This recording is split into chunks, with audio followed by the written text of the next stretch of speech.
ကဲအားလုံးပဲမင်္ဂလာပါအားလုံးပဲမင်္ဂလာပါအဲ့တော့ကျွန်တော်ဒီနေ့မှာရေရန်နီးလေးတစ်ခုကိုကျွန်တော်ပြပြပေးမယ်နော်အဲ့ဒါလေးကိုခဏလောက်ကြည့်ပြီနော်ရေရန်နီးလေးကတော့အခုမြင်တွေ့ရတဲ့အတိုင်းပဲနော်အဲ့တော့တေချာဘာကြောင့်အနီးကပ်မရိုက်ပြတာလဲဆိုတော့တခြားသူရဲ့နာမည်တွေပါတယ်ပေါ့နော်အဲ့ဒါကြောင့်မလို့တခြားကိုယ်ကူတာ personal တွေပါတဲ့အတွက်ကြောင့်နော်အာနာစရာကောင်းတယ်ပေါ့နော်အဲ့တော့မပြတာပါနော်အဲ့တော့တင်မောသီးလေးမှာတင်မောသီးအစိမ်းမှာမက်ဆေ့လေးတစ်စိတင်ထားတယ်အဲ့မက်ဆေ့ပေါ်မှာပြောင်းနိုင်လေးထုံထားတယ်အခုလိုကြက်ရှာလေးကိုလက်ပါတယ်အဲ့ကြက်ရှာမှာစာရီရေးထားတယ်ပေါ့နော်အဲ့တော့ဘာစာရီလဲဆိုတာကိုဆက်ပြောပြမယ်နော်အဲ့တော့အခုလိုမျိုးစိုက်ထားတယ်ပေါ့နော်အဲ့တော့အခုပြတဲ့အတိုင်းပဲတင်မောသီးလေးမရိုင်လဲသွားအောင်တင်မောသီးလေးကိုဟုတ်လားအခုလိုသတင်းစာလေးခံမယ်သို့မဟုတ်ဖန်ကွက်ကလေးပေါ့နော်ပကံလုံးလေးခံမယ်နော်သတင်းစာလည်းအောက်ကခံဖို့လိုတယ်နော်တင်မောသီးအစိမ်းအလုံးလှလှဆိုရင်ပို့ပြီးတော့ကောင်းတယ်ပြီးတော့ဒါလေးကိုတေချာမှတ်တာနော်ဒီဟာလေးကိုတေချာလေးကြည့်တာပြီးရင်ကျွန်တော်ဆက်ပြီးတော့ရှင်းပြပေးမယ်နော်အဲ့တော့အခုလိုလုပ်ထားပါတယ်နော်ကဲအဲ့တော့ဒါကဘာအတွက်ရေရအစီအမံလဲဆိုရင်တော့ကျွန်တော်တို့အထူးအဖြစ်ကျန်းမာရေးမကောင်းတဲ့သူတွေအတွက်ရေရအစီအမံပေါ့နော်အဲ့ရတဲ့လဲနေတယ်ကျန်းမာရေးမကောင်းကျန်းမာရေးကောင်းလိုက်မကောင်းလိုက်ဖြစ်တယ်တော့ကြဟိုယောဂဖြစ်လိုက်တော့ကြဒီယောဂဖြစ်လိုက်ကျန်းမာရေးအတွက်နဲ့စိတ်တွေညစ်ဆေးဖို့တွေအကုန်ဟလာဒါမျိုးတွေဖြစ်နေတယ်ပေါ့နော်အဲ့တော့ဟိုဆရာနဲ့ကုဒီဆရာနဲ့ကုဆရာလဲစုံနေပြီမပြောက်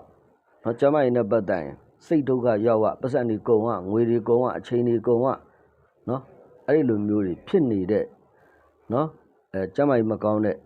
နော်ယောဂတဲ့ဝေဒနာတဲ့တွေအနေနဲ့ပြုလုပ်တဲ့ရေရန်ဒီဖြစ်ပါတယ်အဲ့တော့ဒါလေးကိုနော်အဖမင်းသင်္ခါကတင်မောသီးကြက်ရှာရေရလို့ခေါ်ပါတယ်နော်မှဲ့ခေါ်ပေးတာပါတယ်အဲ့တော့ဆွမ်းနာရှေ့မှာကျွန်တော်ပြတဲ့အတိုင်းပဲကြက်ရှာအလံအလုံး6လက်လိုပါတယ်3လက်အစိမ်း3လက်အနီ3လက်အဝါ3လက်စုစုပေါင်း6လက်လိုပါတယ်ဝါစိမ်းနီပေါ့ဗျာနော်ဆွမ်းနာပြတဲ့အတိုင်းလေးကျွန်တော်တို့စိုက်ထားမယ်ဟုတ်လားတင်မောသီးပေါ်မှာစိုက်မယ်စိုက်ပြီးဆွမ်းနာပြတဲ့အတိုင်းလေးပဲမီးထွန်းမယ်အဲ့တော့တနေ့ကိုမနက်တစ်ချိန်ညတစ်ချိန်ထွန်းမယ်အဲ့တော့ဘယ်နာမှာထားမလဲဆိုရင်လူနာပေါ့နော်လူနာနဲ့နီးစပ်ရမှာထားမယ်လူနာတနေရာကိုကတနေရာဆိုလို့ရှိရင်တော့ဖျားစဉ်ပေါ့အိမ်ဖျားစဉ်မိမိကိုယ်ကဖျားစဉ်ရဲ့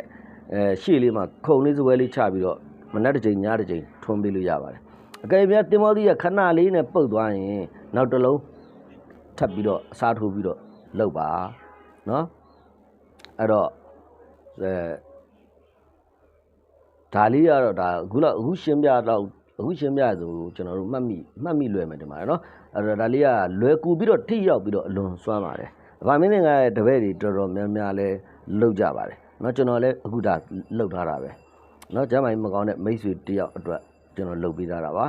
အဲ့တော့သူကရက်ဝေးရဖြစ်လို့ကျွန်တော်ကဒီကနေကိုစားလှမ်းပြီးလုပ်ပေးထားတာပါအဲ့တော့ဒါလေးကိုလည်းဟလာကျမ်းမာရေးမကောင်းတဲ့သူတွေကိုပတ်ဝန်းကျင်မှာရှိရင်